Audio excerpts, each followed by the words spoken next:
The Crna Reka monastery seems to grow from the very rock face that shelters it. Nestled deep within a gorge, the centuries-old stone walls seem to absorb the shadows of the towering cliffs. Below, the Black River, the Crna Reka, rushes over moss-covered boulders, its dark waters a stark contrast to the serenity of the monastery above. This secluded sanctuary, hidden away in the Serbian wilderness, has long been a place of pilgrimage, a refuge for those seeking solace and healing. The air here is different, heavy with the weight of history and the whispers of ancient prayers. The scent of pine needles and damp earth rises from the surrounding forest, a grounding, earthy aroma that hints at the mysteries held within the monastery walls. It is a place of stark beauty, where the rawness of nature meets the enduring strength of faith. A place where for centuries people have come seeking solace, guidance, and a chance to confront their inner demons. The exact origins of Crna Reka are shrouded in the mists of time. Local legends speak of hermits seeking refuge in the caves here as early as the 13th century, finding spiritual sanctuary in the isolation of the gorge. The first documented evidence of the monastery itself dates back to the 16th century, when Ottoman rule held sway over Serbia. It is believed that monks fleeing persecution sought refuge in this hidden valley, dedicating themselves to prayer and establishing a small community dedicated to spiritual healing. Over the centuries, Crna Reka endured. The monks rebuilt after fires and earthquakes, their faith unshaken by the passage of time and the tumult of the outside world. Their isolation, once a necessity for survival, became a source of strength, allowing them to develop unique and, some would say, controversial methods of healing the sick and suffering. Word spread throughout the region of the monks' abilities, attracting those seeking relief from ailments both physical and spiritual. Crna Reka became known as a place of last resort, a beacon of hope for those grappling with the most challenging of afflictions. Those suffering from what we now understand as addiction, depression, and other mental illnesses found their way to the monastery's doors, seeking the monks' help in casting off their invisible tormentors.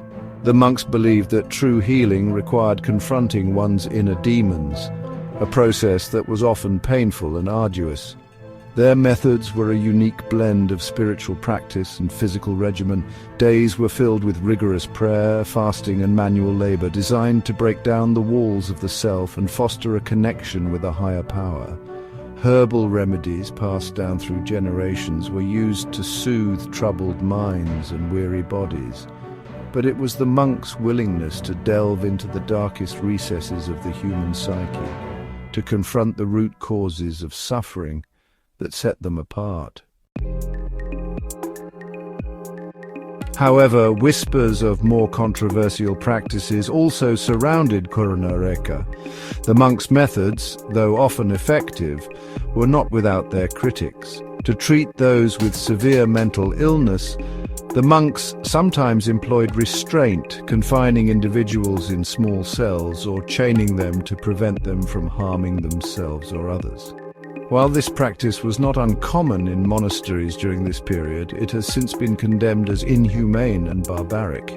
Further fueling the controversy were the monks' reliance on spiritual remedies. Exorcisms, though rarely spoken of, were rumored to be performed on those deemed possessed by malevolent forces. The efficacy of such treatments remains a matter of faith and debate, with some claiming miraculous recoveries while others denounce them as superstitious rituals. It is within this murky realm where belief intersects with the unknown that the legend of Crna Reka truly takes root. In the mid-20th century, under increasing pressure from the secular authorities, the monastery's more controversial healing practices were officially halted. The exact reasons remain shrouded in mystery, with the monks themselves remaining tight-lipped about their methods and motivations. Some speculate that the government, wary of any institution operating outside its control, forced the monks to abandon their traditional ways. Others believe that the monks, recognizing the changing times and the evolving understanding of mental illness, chose to voluntarily cease their more unorthodox treatments. Whatever the truth, a veil of secrecy descended upon Crna Reka. The monks retreated further into their isolation, taking with them the knowledge and practices that had defined them for centuries. The full story of their healing methods, both the miraculous and the controversial, remains locked away, perhaps lost forever within the monastery's ancient walls. Today, Crna Reka is a shadow of its former self. Only a handful of monks remain, living out their days in quiet contemplation and prayer. The cells once used to confine the afflicted now stand empty, their heavy doors bolted shut, silent testaments to a bygone era. Yet, despite the monastery's hushed existence, a palpable energy still permeates the air. Pilgrims and visitors alike speak of an undeniable presence, a sense of peace and tranquility that washes over them upon entering the gorge. Perhaps it is the weight of history, the countless prayers uttered within these stone walls that linger in the air. Or perhaps it is something more, a remnant of the healing energy that once flowed through this sacred space.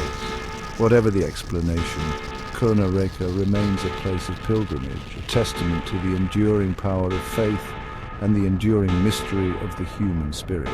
It is a place where the echoes of suffering and redemption intertwine, whispering tales of hope and healing that transcend time and circumstance.